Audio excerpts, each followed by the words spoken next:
할렐루야. 우리 주님을 사랑하시면 아멘 하시겠습니다. 우리 주님을 뜨겁게 사랑하시면 뜨겁게 아멘 하시겠습니다. 날마다 주님을 사랑한다고 고백할 수 있는 것 자체가 귀한 은혜와 은총인 줄로 믿습니다. 우리 성가대의 찬양이 얼마나 감사한지 그냥 우리 두 번씩 박수 치셨어요. 여겨주심으로 한번 따라 하실까요? 여겨주심으로. 그럴 만한 자격이 없는데 여겨주셔서 하나님의 자녀로 여겨주시고 긍휼히 여겨주시고 어렵다고 여겨주셔서 오늘도 그 은혜를 가지고 은혜 덕분에 이제 이 자리에 나와서 하나님께 예배하게 되는 줄로 믿습니다.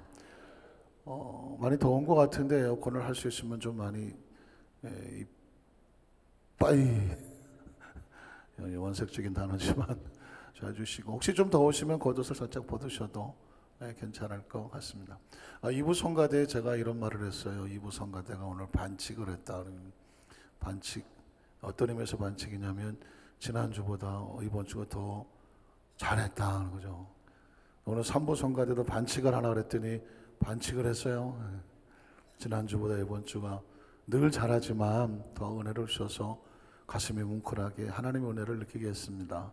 다음 주도 반칙하십시오. 옆에 분 한번 쳐다볼까요? 얼굴이 반칙으로 생기셨다.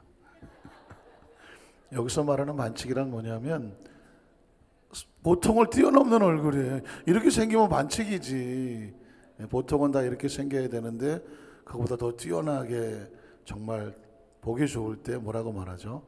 반칙으로 생겼다는데, 우리 크리스찬은 반칙하며 살아야 되죠. 세상은 똑바로 살아라 그러는데 여러분은 반칙하며 사십시오. 한번 따라 하실까요? 오늘보다 내일이 낫고, 이달보다 다음 달은 더 낫고, 올해보다 내년은 더 좋아지고. 할렐루야. 그러니까 세상이 좀 깜짝깜짝 놀라게 그렇게 하면 반칙이지. 그 얘기는 뭐냐면 하나님께서 우리를 긍휼히 보시고 불쌍히 여기지만 참 보시기에 좋았다라고 말씀했거든요.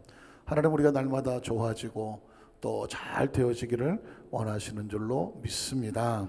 한번 따라 하실까요? 당신의 영혼은 아름다우십니까? 당신의 영혼은 아름다우십니까? 이런 제목으로 말씀의 은혜를 나누기 원합니다. 혹시 문학에 깊은 관심이 있으신 분은 조금 연배가 있으셔야 될까요? 혹시 일본에서 노벨 문학상을 받던 미우라 아야코 기억하실까요? 미우라 아야코.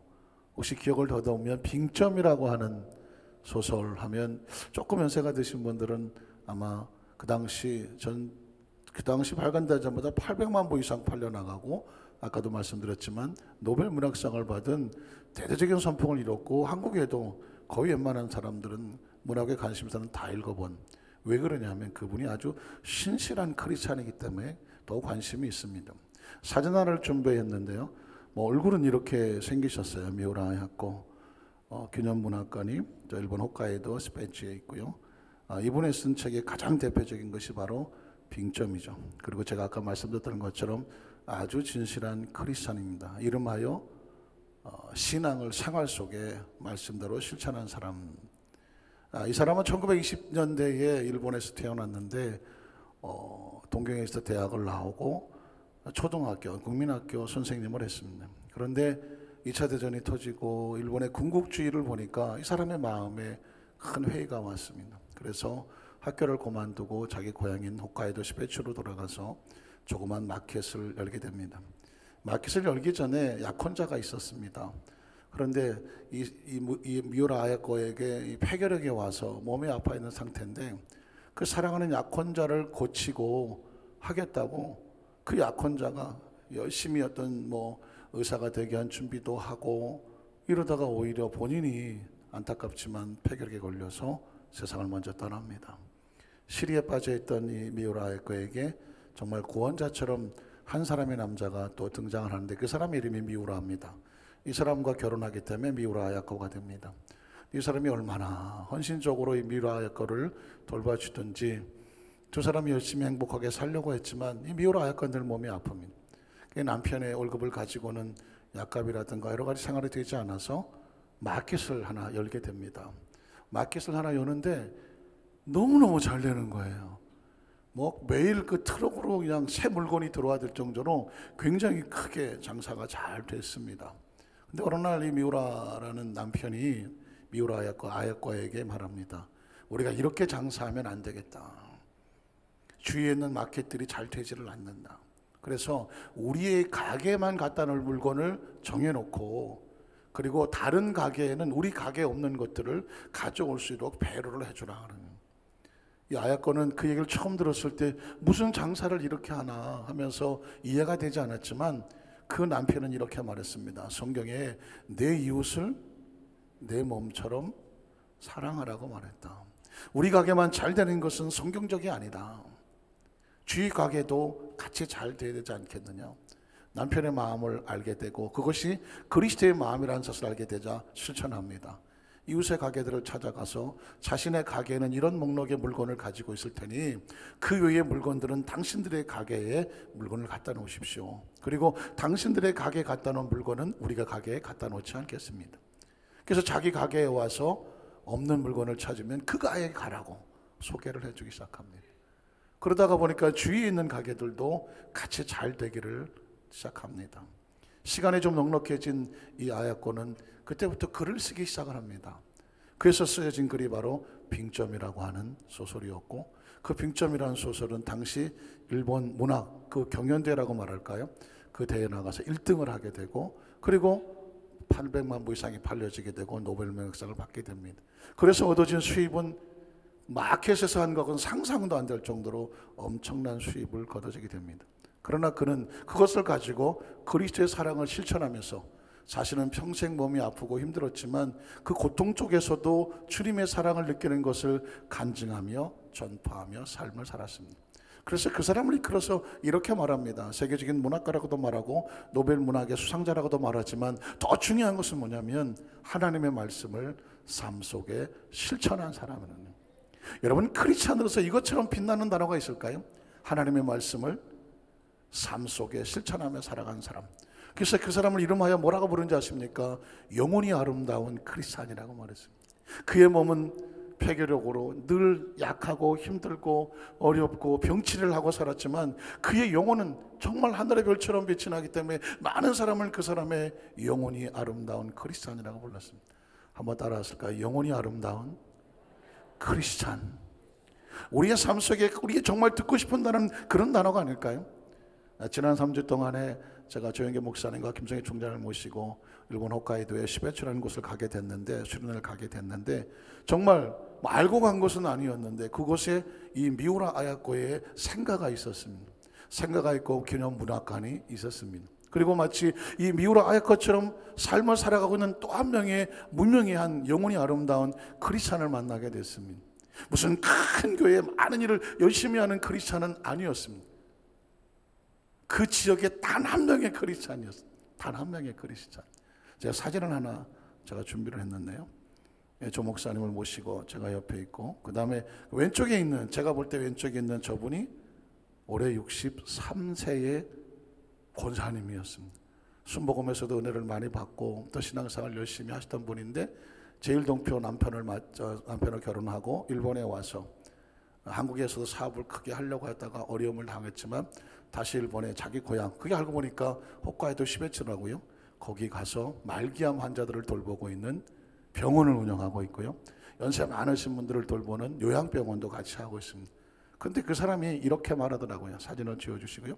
이분이 이제 저희 목사님들을 이제 초청해서 식사를 나누는 그 시간에 일어서서 제가 한 말씀 드리겠습니다 하면서, 저는 처음 보는 사람인데, 김재원 권사님이라고 하는 처음 보는 사람인데, 그곳에서 목사님들 이 지역을 위해서 기도해 주십시오 하더라고요. 물론 목사님들이 많이 갔으니까 기도해 달라고는 있을 수 있는데, 그 내용을 듣는 순간에 제 눈에서부터 눈물이 쑥쑥 떨어지기 시작했습니다. 이곳에는 교회가 없습니다. 가장 환경적으로 좋고 가장 비옥해서 씨만 뿌리면 그렇게 잘 자란다는 것입니다. 전 세계에서 가장 청정 지역인 그곳에 안타깝게도 교회가 없습니다. 예배를 드리고 싶어도 예배 드릴 것이 없습니다. 기도하고 싶어도 달려가 기도할 처소가 없습니다. 말씀을 듣고 싶어도 말씀을 선포하는 것이 없습니다. 찬양을 드리고 싶어도 함께 부르는 찬양할 사람이 없습니다. 11절 드리고 싶어도 받아주는 것이 없습니다. 봉사하고 싶은데, 하나님의 나를 지키고 싶은데 봉사할 것이 없습니다. 이 고통을 아십니까? 이 아픔을 아십니까? 아무리 땅이 기름지고 그리고 전 세계 청정지역이고 모든 여건이 좋아도 하나님을 예배하는 것이 없으면 그 땅은 삭막한 땅이라는 것입니다. 그 삭막한 땅에서 외롭게 단 한 명의 크리스찬이 그 땅에 예배드릴 처소가 생기기를 위해서 기도하고 있다는 것입니다. 그 땅의 사람들은 하나님을 알지 못하고 그들의 종교를 가지고 토속신앙을 가지고 살아가는데 외롭게 몸부림치며 하나님 이곳에 교회를 세워주십시오라고 기도하고 있다는 것입니다. 그런데 저는 처음 보는 분인데 그렇게 고백을 하는데 제 눈에서는 눈물이 절절절절 흐르더라고요. 앞에 조영기 목사님 앉아 계시고 김총장 앉아 계시는데 전혀 감출 것도 없어요. 눈물이 쏟아지는데 제 속에서 그 영혼이 너무 맑은 거예요. 너무 순수하게 개인적인 욕심과 이런 것이 없이 하나님의 말씀 속에서 이 땅에 하나님의 나라가 임하기 위해서 몸부림치면서 그 삶을 드리고 있는 모습이 너무 귀하더라고요. 그런데 하나님께서 그것을 아셨을까요? 한 일본 할머니가, 그는 크리스찬이 아니었던 것 같은데도 그 크리스찬이 교회를 새겨서 몸부림치며 기도하는 내용을 알았고 그가 벌어들인 수입을 가지고 이웃에게 늘 헌신하는 것을 알았던지 그 할머니가 세상을 떠나면서 자신의 유산이 있는데 그리고 수만 평의 땅과 그리고 산을 자기 자녀들에게 준 것이 아니라 이 권사님에게 기증을 했다는 것입니다. 나는 당신이 똑바른 마음을 가지고 있는 줄을 안다. 이 땅과 산을 가지고 정말 좋은 일을 위해서, 사람을 사랑하는 일을 위해서 이 땅을 써달라고 그 땅을 맡겠다는 것입니다.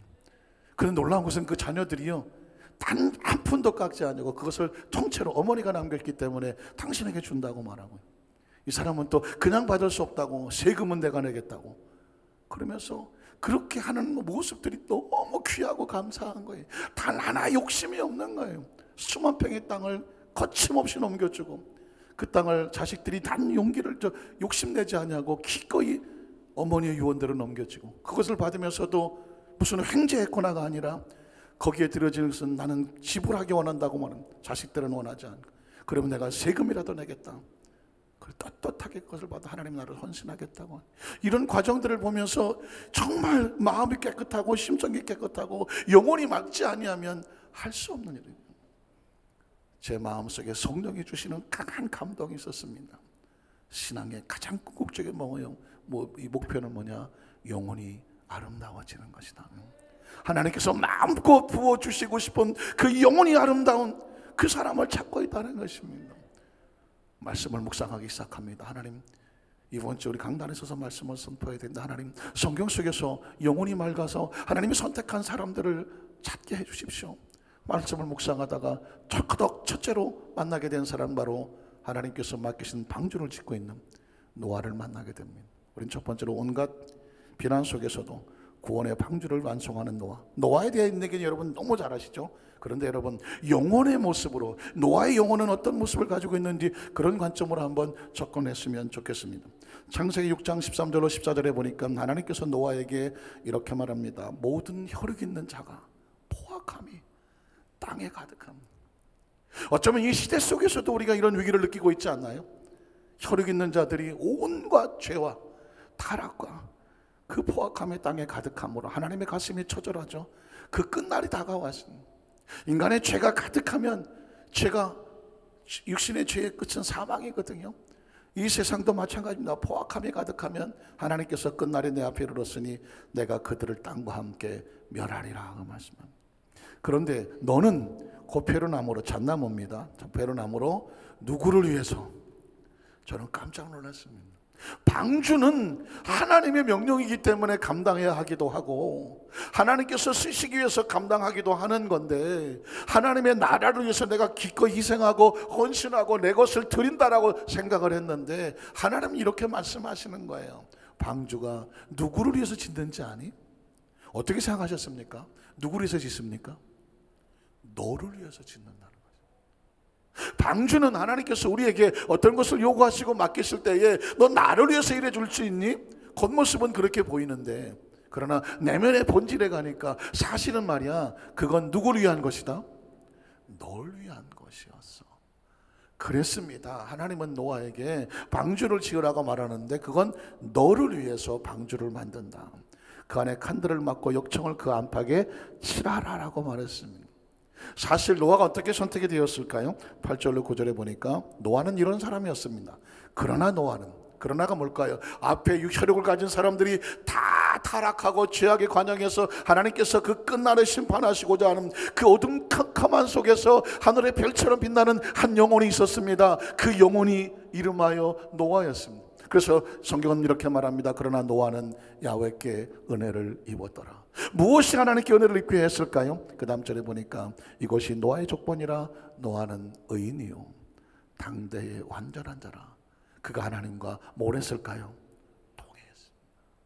다른 많은 사람 육신의 정욕과 안목의 정욕과 이생의 자랑에 따라서 세상적인 곳에 가서 타락하며 그 육신 어떤 것을 즐기면서 그것을 행복이라고, 그것을 행복이라고, 성공이라고 살아가는 그때 있어서 한 유일하게 빛나는 영혼 하나가 있었는데 그는 하나님 편에 섰던 사람입니다. 하나님과 동행하는 사람이었습니다. 스스로를 잘 구별하면서 성결케 하는 사람이었습니다. 그리고 그 하나님의 뜻 안에서 온전하게 살려고 하는 사람이었습니다. 여러분 어떻게 보이십니까? 캄캄한 밤하늘에 유난히 빛나는 별 하나가 있는 모습처럼 보이지 않습니까? 그에게 하나님은 무엇을 맡기실까요? 방주는 네가 줬으면 좋겠다는 거예요. 하나님의 심판 속에서 그를 살려낼 수 있는 방법은 뭐냐면 하나님께서 그에게 큰 사명을 맡기는 거였습니다. 겉으로는 아주 무거운 일처럼 보여요. 겉으로는 아주 힘든 일처럼 보이고요. 겉으로는요 그거 방주 짓고 하면 아마 사람들한테 온갖 비난과 손가락질과 아유 저거 뭐 짱구 아니야, 저거 바보 아니야, 저거 멍텅구리 아니야, 저 산꼭대기에다가 무슨 방주를, 아이고 아마 그런 것을 다 감수해 들는지도 몰라요. 그런데 기꺼이 그 사명을 노아는 감당합니다. 성경에 보니까 창세기 6장 22절에 이렇게 말합니다. 노아가 그와 같이 하여 하나님이 자기에게 명하신 대로 다 뭐 했더라? 준행했다는 것입니다. 영혼이 아름답지 않고는요, 영혼이 하나님 편에 서 있지 않고는요, 이걸 할 수가 없겠죠. 그 기간 동안에 얼마나 많은 모진 시련을 당했을까요? 얼마나 많은 반대를 당했을까요? 얼마나 많은 조롱을 당했을까요? 그러나 그는 그 상황 속에서도 하나님만 바라보는 영혼을 가졌습니다. 그래서 다 준행하였더랍니다.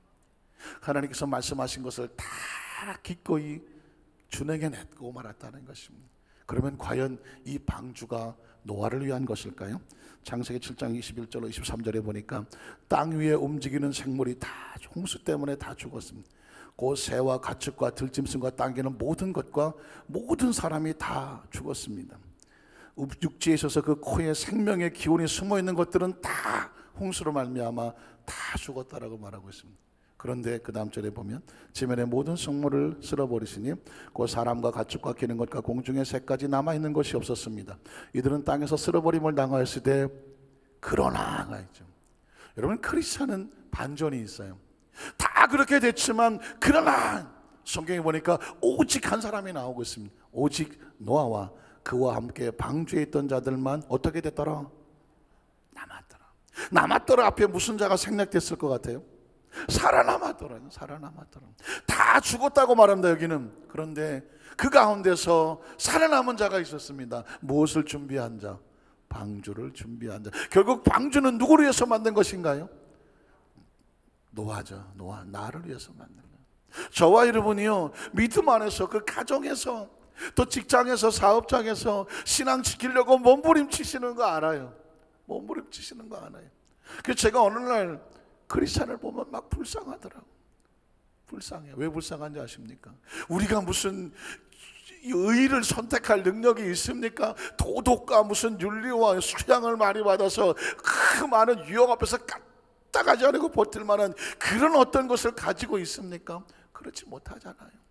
죄 앞에서도 흔들리고 유혹 앞에서도 흔들리고 넘어지고 쓰러지고 수도 없이 갈등한단 말이죠. 그럼에도 불구하고 넘어지고 쓰러져도 하나님 앞에 가야 산다는 것을 알기 때문에 이 무더위 가운데서도 하나님의 성전을 향하여 달려나오셔서 이 자리에 앉아 계시잖아요. 달콤한 유혹 앞에서도 버텨서 이겨내보려고 그걸 몸부림치며 돌아서고 손해보고 억울하고 거부당해도 하나님 편에 서시잖아요. 그게 방주를 짓는 거거든요. 평생의 주의를 성수하면서 짓는 방주, 하나님께 드려지는 예물도 그게 방주 아닌가요? 한 영혼을 살아내기 위해서 몸부림치면서 있는 방주. 피곤하고 지치지만 하나님 앞에 내가 무엇을 또 하나님 앞에 헌신하고 봉사할 수 있을까? 한 달란트를 더 섬기는 마음으로 봉사하시는 건데 방주 아닌가요? 여러분, 지금은 외로워 보이고요, 지금은 그게 어떻게 보면 손해보는 것 같고, 나도 남들처럼 좀 내 마음껏 자유롭게 내 시간을 쓰는 게 좋지 않을까라고 하는 것이 늘 갈등이 있죠. 그러나 기억하십시오, 우리는 믿음의 방주를 짓는 것인데 그것 때문에 그것이 나를 살린다는 사실을 꼭 기억하시기를 주님의 이름으로 축원합니다. 노아는 방주를 짓고 어떤 일이 벌어졌을까요? 창세기 8장 15절로 19절에 보니까 하나님이 노아에게 말씀하여 이르시되 너는 네 아내와 네 아들들과 네 며느리들과 함께 방주에서 나오고 너와 함께한 모든 혈육 있는 생물 곧 새와 가축과 땅에 있는 모든 것들을 다 이끌어내라.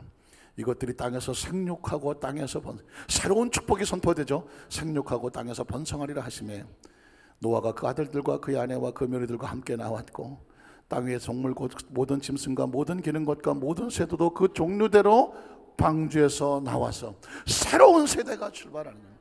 아담과 하와의 범죄 이후에 하나님의 심판과 그 생명은 다 죽었지만 노아는 의인이요 땅 당대의 완전한 자라 새롭게 그 영혼이 빛나는 노아로부터 새로운 시대가 출발했습니다.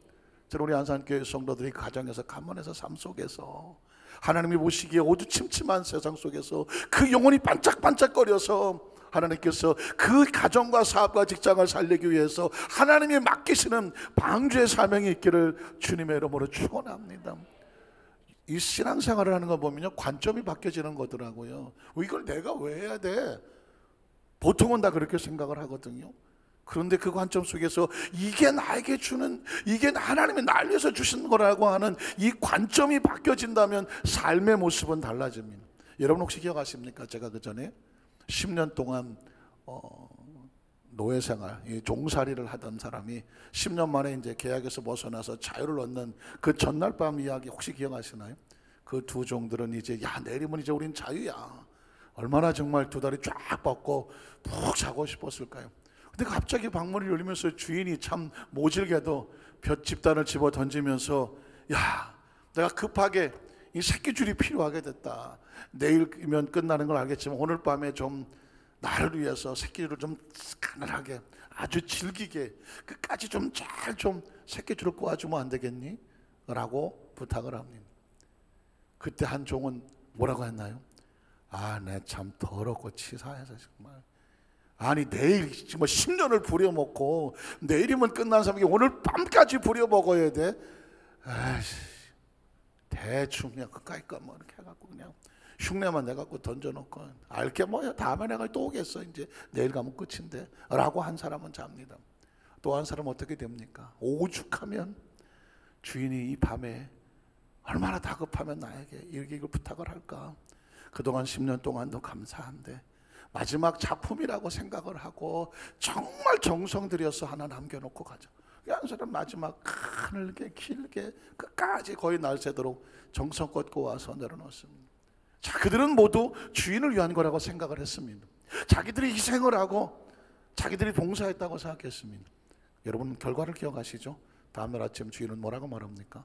그 새끼줄 꼰 것을 가지고 광 앞에 가서 광문을 열어놓고 너희들이 꼬은 그 새끼줄에 이 안에 엽전을 마음껏 끼워서 가져가라. 단 새끼줄에 끼워서 가라는.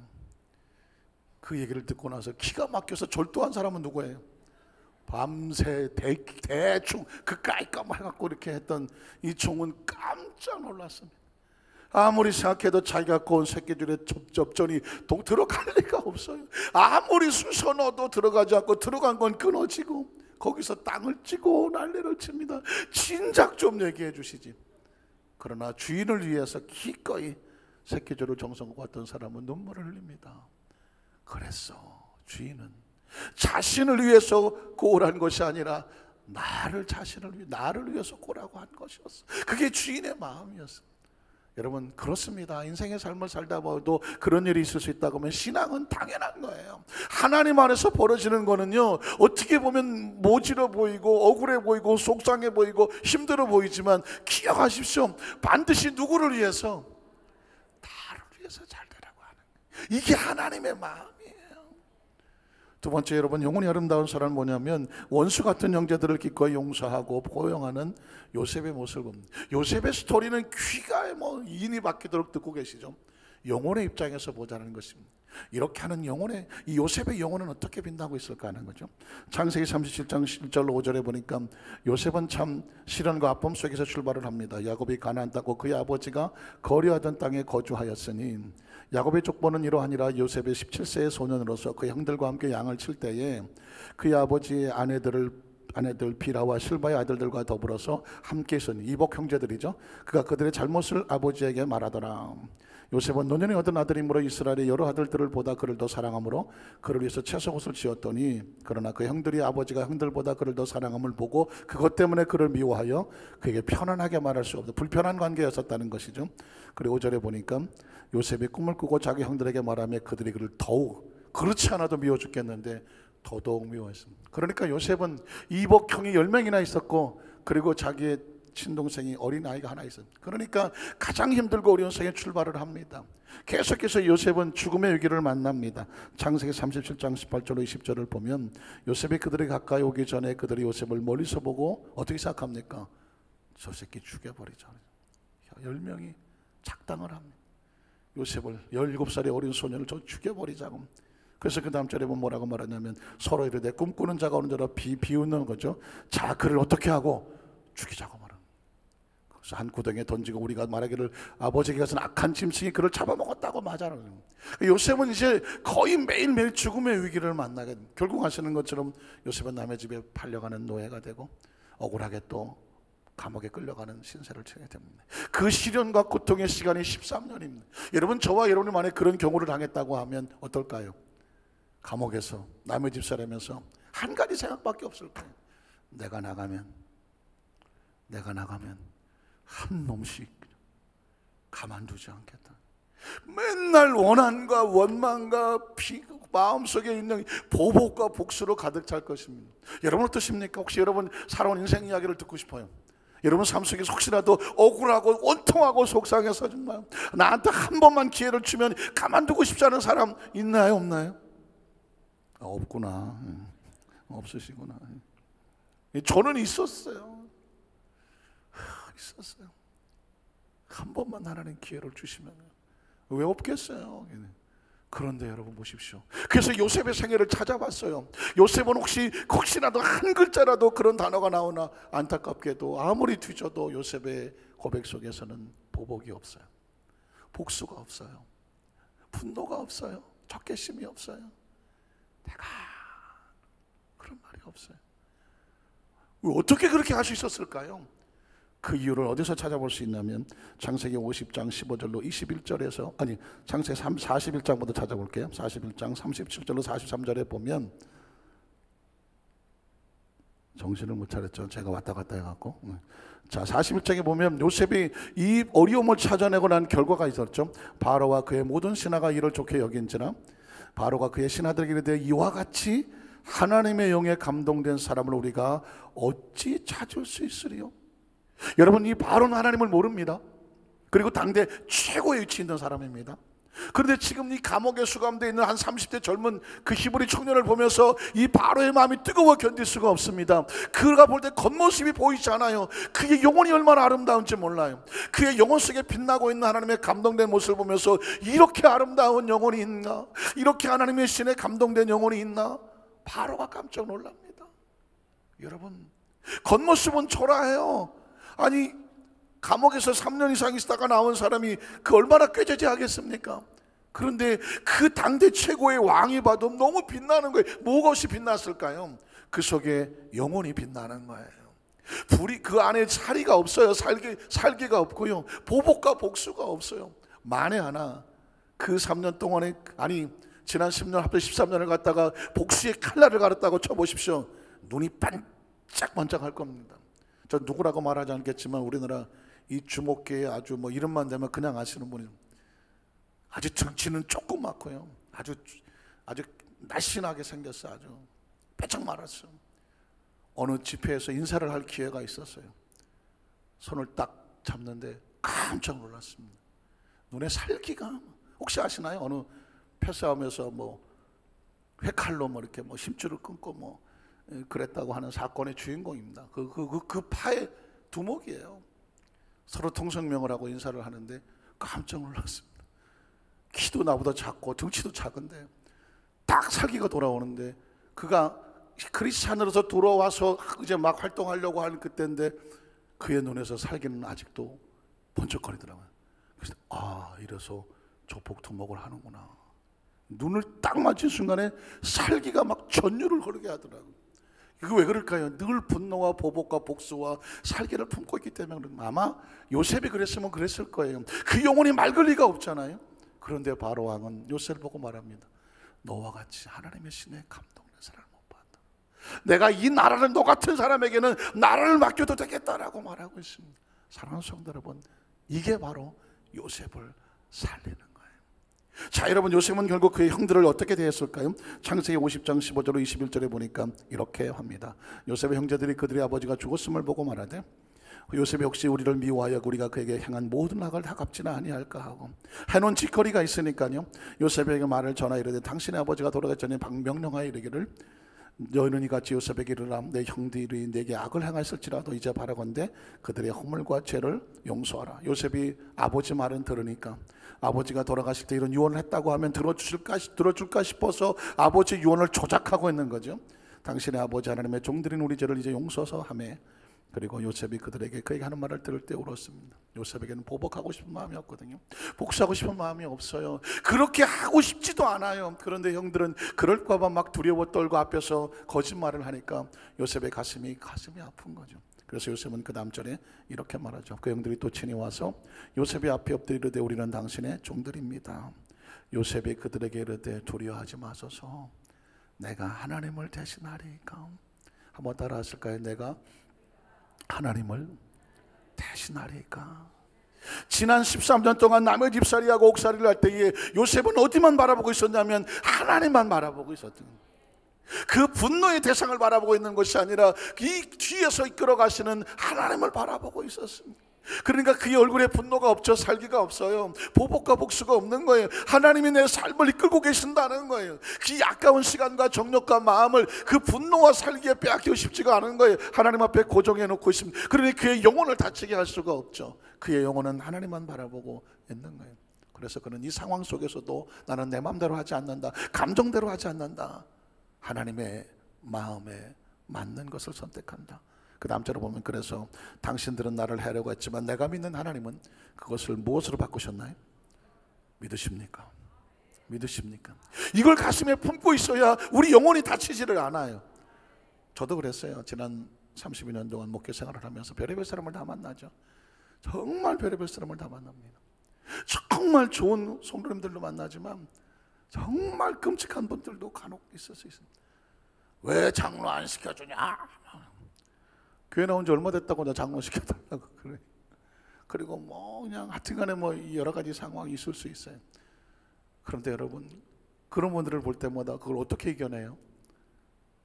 바라보는 건 하나님밖에 없는 거예요. 배우여서 비난하고 조롱하고 뭐 여러 가지 나쁜 말을 꾸미고 다녀요. 왜? 나 장로 안 시켜줬다고.